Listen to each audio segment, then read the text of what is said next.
Bonjour à toutes et à tous et bienvenue sur Sociologos.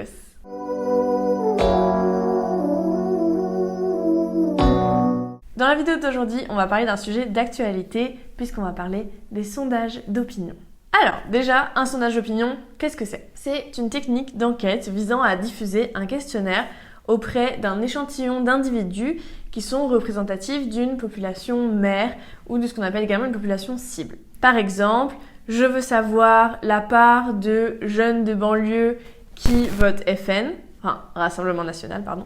Donc je vais prendre un échantillon d'individus qui sont jeunes, donc je détermine ce que ça veut dire être jeune, qui vivent dans la banlieue selon ce que j'ai déterminé comme étant la banlieue, et je leur demande s'ils votent FN. Et donc j'ai pour résultat une part de jeunes qui votent FN ou pas, qui sont selon moi représentatifs des jeunes de banlieue. Donc ça c'était pour la définition du sondage d'opinion. Et déjà vous me voyez venir avec mes gros sabots sur les éléments qui sont un peu problématiques. En effet, le problème avec les sondages d'opinion, c'est tout simplement qu'on érige en objectivité, en information véridique, totalement objectif, qu'on prend pour acquis des résultats qui en fait sont extrêmement subjectifs. Et cette vidéo aujourd'hui, elle va vous permettre de repenser à la fois à comment sont faits les sondages, mais également ce que ces sondages révèlent de l'état de notre démocratie. Alors, le premier point que je voudrais aborder avec vous, c'est le fait que les sondages se basent sur une société artificielle. Pourquoi est-ce que les sondages créent une société artificielle ? Déjà, puisque les sondages créent des catégories au sein de la population et ces catégories sont par essence artificielles puisque la société n'est pas catégorisée par elle-même. Donc venir essayer de construire des catégories pour en fait enserrer la population, c'est quelque chose qui forcément change un peu la perception du réel et en fait le sondage construit une population. Si on revient sur ce que je disais pour le vote FN, je vais y arriver, le vote Rassemblement National, on va dire le vote d'extrême droite. Pour le vote d'extrême droite parmi les jeunes de banlieue. Ça implique déjà de définir ce que c'est que d'être jeune. Est-ce que c'est moins de 18 ans, mais dans ce cas-là on vote pas ? Est-ce que c'est jusqu'à 25 ans, mais pourquoi 25 ans ? À 25 ans, il y a des gens qui travaillent déjà depuis 10 ans et il y en a qui sortent à peine des études. Voilà, déjà qu'est-ce que c'est que d'être jeune ? Est-ce qu'on va prendre un critère d'âge ? Est-ce qu'on va prendre plutôt un critère d'activité professionnelle ? Est-ce qu'on va prendre un critère de je vis en dehors de mon foyer familial ? Voilà, il y a plein de choses différentes qui peuvent coexister ici. La deuxième chose, ça va être le critère donc du vote. Sauf que, évidemment, en France, il est interdit de vérifier le bulletin de vote d'une personne, c'est totalement anonyme. Donc, on va se baser sur des déclarations. Donc là encore, il y a un biais, puisqu'il y a des personnes qui mentent, qui n'ont aussi pas envie de révéler leur vote, etc.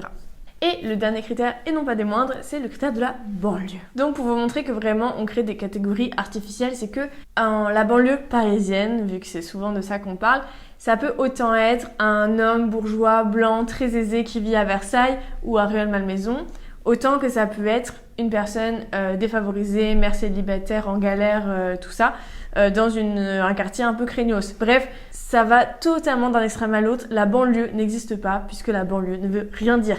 On peut parler de la banlieue d'un point de vue géographique, c'est-à-dire toute la sphère géographique qui est sous l'influence de la capitale, avec des migrations pendulaires, des gens donc, qui se déplacent pour le travail, etc. Mais créer la banlieue en tant que groupe et quantité de personnes qui vont être sondées par la suite, ça ne fait pas trop de sens. Ou alors ça aurait un sens peut-être si on posait des questions sur les transports pour se rendre à Paris, la part de banlieusards qui travaillent à Paris par exemple. Ça oui.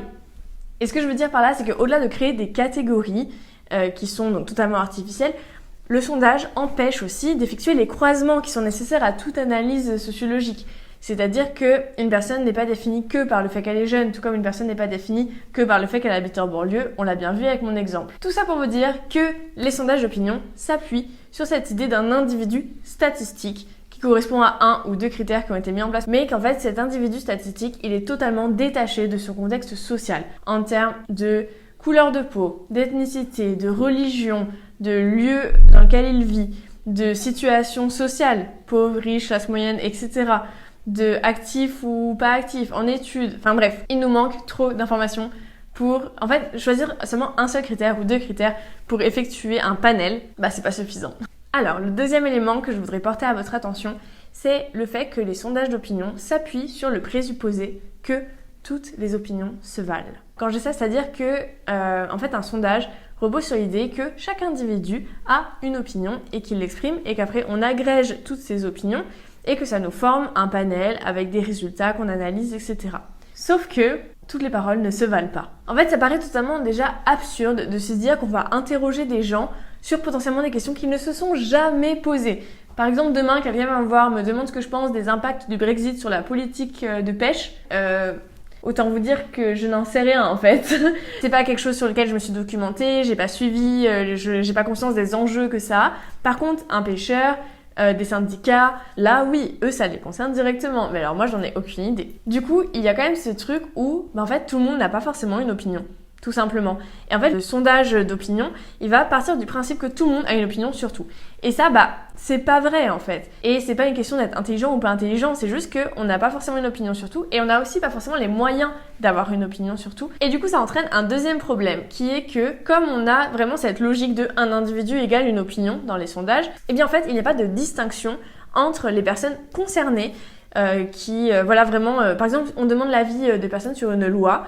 Et bien, on va pas faire de distinction entre les personnes qui seront directement impactées par le passage de cette loi versus les gens qui juste donnent leur avis et qui, peut-être, en plus, n'en savent pas vraiment grand-chose ou ont un avis partisan, plus parce qu'eux, ils suivent la position de quelqu'un d'autre que vraiment leur avis à eux. Par exemple, si on fait un sondage demain sur la PMA, donc l'accès à la procréation médicalement assistée pour les femmes lesbiennes, et que demain on fait un sondage et on se dit qu'on veut savoir pour toute la France. Donc on prend des personnes issues de catégories socio-professionnelles différentes, etc., de territoires différents, et on leur demande « êtes-vous pour ou contre la PMA ?»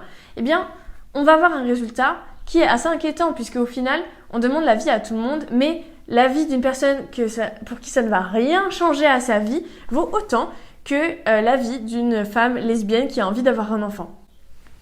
C'est quand même un petit peu particulier. Du coup, il n'y a pas de distinction entre les personnes interrogées, qu'elles soient concernées ou pas, qu'elles soient informées ou pas. Et là aussi, on a un problème, c'est-à-dire que les sondages d'opinion, ils vont avoir tendance à décrédibiliser ou à invisibiliser du moins les voix militantes. C'est-à-dire qu'il y a plein d'organisations militantes ou du moins des collectifs, des syndicats qui sont extrêmement bien renseignés sur certains sujets, qui prennent des positions qui sont pas en plus forcément des histoires de politique, vraiment on va dire des opinions qui sont nuancées, qui sont au plus proche de la réalité et au final on oublie ces voix-là au bénéfice d'une opinion publique. Donc au final, quand on suppose en fait que toutes les opinions se valent, on a un espèce de cumul d'opinions qui n'ont pas du tout la même force réelle et donc on en arrive à un résultat de sondage d'opinion qui est un artefact dépourvu de sens. Je vous ai un peu montré les deux plus grands problèmes dans la manière dont on fait le sondage d'opinion et en fait dans la manière dont on crée l'opinion publique, puisqu'au final c'est ça dont on parle. La fabrique de l'opinion publique, c'est quelque chose qui est lié à ce que Bourdieu appelait l'effet de consensus. Et je vais vous expliquer tout ça tout de suite. Alors, ce que nous dit Bourdieu, c'est que le simple fait que des instituts de sondage viennent poser la même question à beaucoup de gens dans un échantillon, c'est déjà un problème. En fait, ce qui veut dire, c'est qu'il y a comme un accord sur les questions qui méritent d'être posées, qui sont en fait à l'agenda politique et social. Donc là où la recherche se saisit d'enjeux de société, mais qui ne sont pas forcément à l'agenda politique, c'est-à-dire que c'est pas le sujet dont tout le monde parle en ce moment, c'est pas un sujet qu'on va prendre parce qu'il y a une volonté de le mettre sur le devant de la scène, etc. Les sondages d'opinion ont plus cette attitude de répondre soi-disant à une demande sociale par rapport à un événement d'actualité, par rapport à une volonté politique, à une nouvelle réforme qui va être mise en place, etc. Donc certes, c'est intéressant d'avoir des résultats de sondage sur des questions en cours, mais le problème c'est que la façon dont les questions sont posées émane d'une volonté politique, d'un agenda politique. Et donc en fait, ça ne laisse pas de place à l'émergence de questions qui n'intéressent pas les dirigeants et qui pour autant peuvent être la réalité de beaucoup de gens. Et c'est là où la recherche a une approche totalement différente. Mais voilà, un sondage, il faut aussi se dire que les questions qui sont posées, elles sont pas posées par hasard, elles sont forcément, comme toute question, subjectives. Et voilà, le fait par exemple qu'on ait fait un sondage, je sais pas si vous vous souvenez, un sondage qui était sur les tenues des lycéennes. Alors à ce moment-là, il y avait en fait des manifestations dans les lycées de jeunes femmes qui dénonçaient le sexisme et la sexualisation de leur corps alors qu'elles sont lycéennes, qu'elles sont mineures, voilà, par des personnels de l'éducation nationale. Et en fait, ce sondage, il a pris un tout autre aspect, c'est-à-dire que les questions qui étaient posées, c'était est-ce que vous êtes pour ou contre le port du crop top à l'école, pour ou contre un décolleté. Mais en fait, c'était pas ça le sujet de base. Ces jeunes filles, elles sont venues se mobiliser pour dénoncer des actes de sexualisation. Et à l'inverse, ce sondage, il venait poser des questions qui paraissaient tout à fait logiques et qui n'ont jamais été les revendications de ces jeunes filles en fait. Et donc il n'y a pas de place pour ce que je disais pour l'émergence de nouvelles questions, et c'est quelque chose qui se rapproche des théories black féministes par exemple. Voilà. Et en plus ces questions, au-delà d'être à l'agenda politique et social, il y a quand même ce fait que les sondages d'opinion se fondent sur des analyses quantitatives. Donc on va avoir des questions fermées qui ne laissent pas en fait de possibilité de réponses alternatives ou plus complexes. Ça va être oui, non entre les deux. Parfois il va falloir une justification, mais elles sont très rarement analysées. Parfois il va y avoir 5 propositions, une échelle de 1 à 10, mais en fait ça ne dit rien des motivations concrètes de la personne. Ça ne dit rien de pourquoi à ce moment-là elle répond comme telle. Est-ce que c'est parce que j'ai un ami qui m'a convaincu l'autre jour quand on en a discuté, mais si demain vous me reposez la même question, et ben j'ai un avis différent. Est-ce que vous êtes en train de me demander si je suis en accord avec la politique d'Emmanuel Macron, mais je sais même pas de quelle politique on est en train de parler. Voilà, il peut y avoir en fait plein de formes de questions fermées qui sont totalement absurdes quand on y pense, parce que si elles étaient tournées dans un autre sens, si elles étaient amenées différemment, dans un autre contexte, eh ben on aurait peut-être répondu l'inverse. Et d'ailleurs, un autre problème avec ça, c'est le fait que les sondages d'opinion ne prennent quasiment jamais en compte la non-réponse aux questions. C'est un peu en fait l'équivalent du vote blanc ou du vote nul dans les élections. C'est le fait que, par exemple, si, je sais pas, 30% des personnes ont un avis positif à la question qui est posée, mais que derrière, 40% n'ont pas répondu, et les autres ont une réponse négative, eh bien, on ne va pas analyser ce 40% des personnes qui n'ont pas répondu, et surtout, on ne va pas chercher à comprendre pourquoi ces personnes n'ont pas répondu. Alors que souvent, il est là le problème, et surtout que là, ça va être le chiffre majoritaire. Donc, c'est important de comprendre pourquoi. Et là, l'enquête, elle s'arrête ici pour le sondage d'opinion, et on va juste garder les chiffres restants de personnes qui ont répondu. Et du coup, le fait de ne pas prendre en compte les non-réponses au sondage, eh bien, ça donne cet effet de consensus dont parlait Bourdieu, qui est l'idée que l'opinion publique s'exprime d'une même voix ou alors est très polarisée entre deux réponses. Donc bref, tout ce que je vous ai dit jusque-là vous montre que l'opinion publique n'existe pas, comme disait Bourdieu, et surtout que les sondages participent à la fabrique de l'opinion publique. Et pour le pouvoir en place, pour les dirigeants, eh bien l'opinion publique, c'est forcément un outil très intéressant. Bourdieu dit d'ailleurs que comme les rois pouvaient dire « Dieu est avec moi », eh bien les dirigeants aujourd'hui disent « L'opinion publique est avec moi ». Là, je vous ai un peu montré tous les aspects très négatifs des sondages d'opinion et du moins toutes les limites des pratiques mises en place pour faire des sondages d'opinion. Et donc, la question suivante, ça va être, eh bien, que faire ? Alors, que faire pour que les sondages d'opinion soient un peu plus justes et un peu plus proches de la réalité qu'ils entendent montrer ? Eh bien, on peut tout simplement s'inspirer de dispositifs issus des sciences sociales et notamment de la sociologie. Alors, la première chose qu'on peut utiliser assez facilement, c'est la question filtre. La question filtre, c'est une question qu'on pose à l'enquêté qui permet à l'enquêteur ou au chercheur d'évaluer le degré d'intérêt, d'implication et de connaissance de la personne pour le sujet dont on est en train de parler.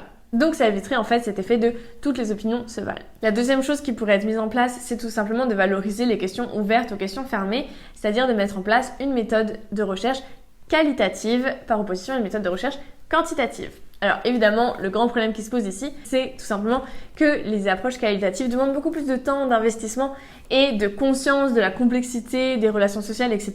versus une approche quantitative qui forcément sera un peu plus manichéenne, mais aussi beaucoup plus facile à exploiter. Donc pour répondre rapidement à des demandes politiques, pour publier des résultats un peu chocs, etc., et ben ça va tout simplement plus vite avec des chiffres. Une autre proposition qui est assez intéressante et qui vient de Bourdieu, c'est de mesurer uniquement l'opinion mobilisée par l'enjeu en question. Donc ça veut dire qu'on ne va consulter pour un sondage d'opinion que les personnes qui vont être directement impactées par la décision ou les personnes qui ont un avis déjà forgé parce qu'ils sont militants, qu'ils ont une organisation politique, etc.